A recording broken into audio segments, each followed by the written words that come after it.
You will use reflexive when you're talking about your daily routine, and they can be used in the present or the past.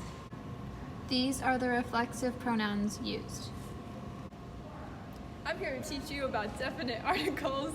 Okay, so instead of saying me dent, you would say le dent, and you're basically changing it from possessive, like my teeth, to the teeth. To conjugate a reflexive sentence in the present, you'll first need your subject, and then if it's negative, you'll add the ne, but if it's positive, you won't.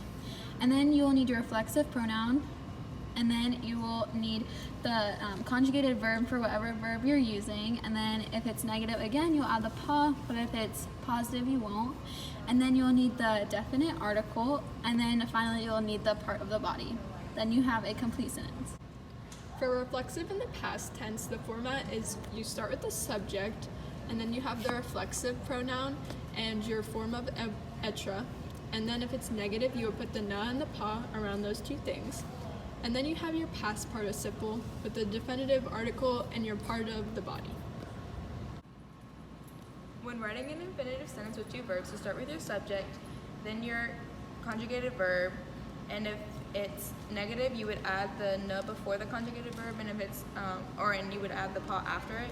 But if it's positive, don't worry about that. And then you would add your reflexive pronoun, and then your other verb or your infinitive, and then you would put the rest of your sentence. There are two types of commands, and during the commands, you need to remember that the ER verbs drop the S and the to form, and then the te goes to toi.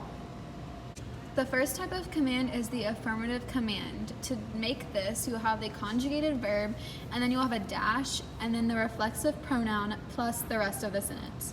The second type of command is a negative command. To make this, you'll have the ne in the beginning, and then you'll have the reflexive pronoun, and then you'll have the conjugated verb, and then the pa, and then the rest of the sentence.